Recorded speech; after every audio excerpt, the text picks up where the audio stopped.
Okay, guys, today we're going to do a routine maintenance vid. We're going to be changing the inline fuel filter on this 1998 Vortec V8. This is a Chevrolet Cheyenne K2500, but it's going to be the same kind of setup on any of the gasoline-fueled old body style trucks from the 90s.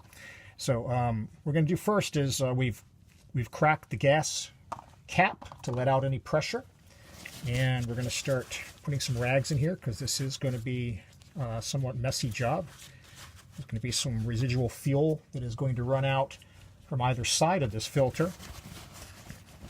So besides the paper towels to catch up some of it, I also have a catch pan down here. And you could reuse that fuel in a lawnmower or something, as long as you have a clean pan. All you need is a couple of wrenches. These are going to be non-metric, but in my case, I'm just going to use a couple of crescent wrenches because it's a little easier. So let's go ahead and get this guy off and get him draining, and then we'll talk about part numbers. I'm going to move this camera up to a higher position here so I can get my tools in. And I like to start with the rear. So the filter itself has some built-in welded-on fittings for you to hold it in position.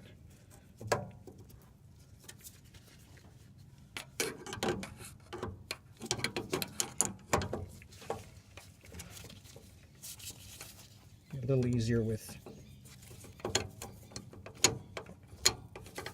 a fixed wrench, but I don't happen to have one handy today.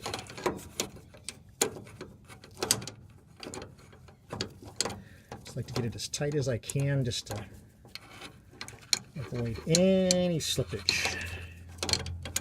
All right, there we go.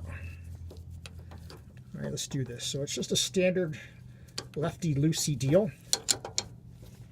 You don't want to turn the filter itself, though. Just the fitting. You just want to loosen it up just a little bit at first because I don't want it to start coming out yet. So I'm going to give this guy just a couple of turns because we're going to do the front before we do this. All right, so now we've got that one. Same procedure on the front, although you're not going to be able to see this.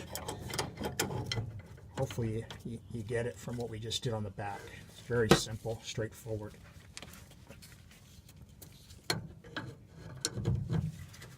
Again, lefty-loosey.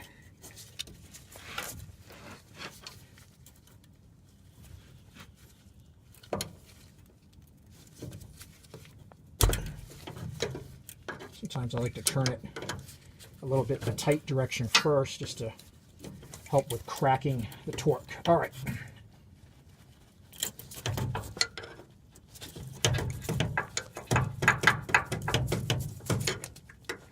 Got this one guy stuck on here. It's a very awkward position to be in.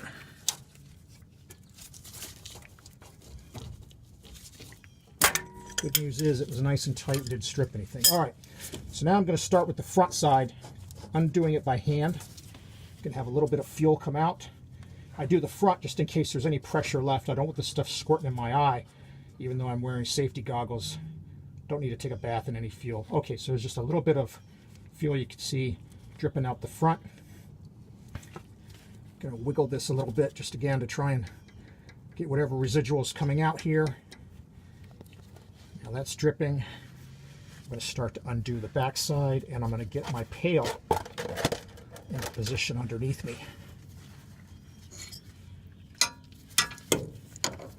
I had this guy enough to hand untighten, but I guess not. So we'll just finish this with a wrench.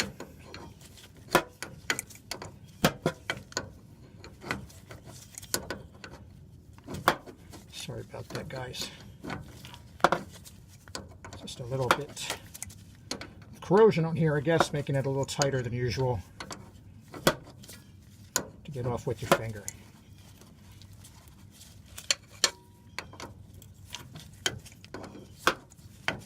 Again, we've already depressurized this, so the only thing we're going to get out of the backside here is the fuel that's already in the line.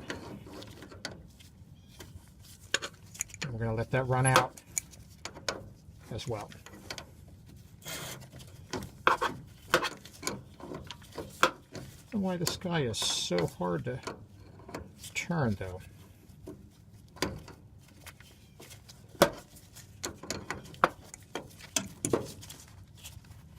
Surprised I can't get my fingers to undo it without the wrench. Minor problem. Doesn't take away from what we're doing here. There we go. All right. So now we got both these ends off. I'm going to kind of move this a little bit forward. You can see it's going to run out here.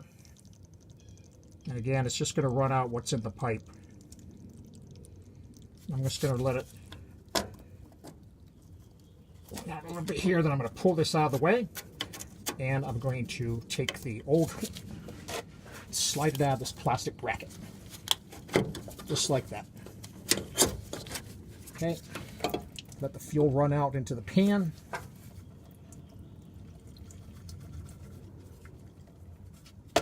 Now I'm going to get my new one over here. It's going to be putting on a GF652 under AC Delco.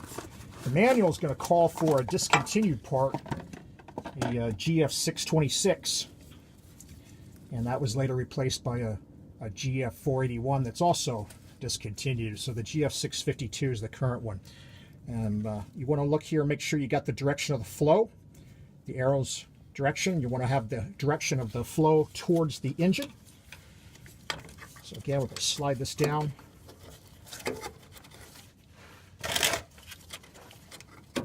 Get it back into this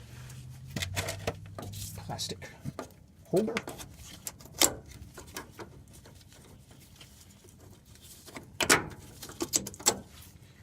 Reconnect the rear first,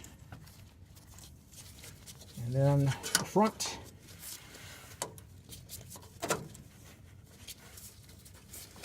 Tighten it back up. Just get the finger tight first, then we'll get the wrench back in here and we'll snug it up to torque. And that is it.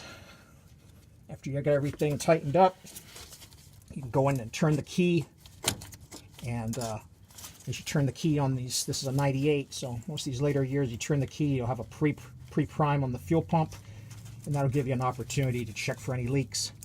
That's really it. So again, I'm just going to tighten this up, check for leaks, and I hope this video helps you out. It's a simple change of an inline fuel filter. I'll roll the part numbers on the bottom for reference. Thanks for watching.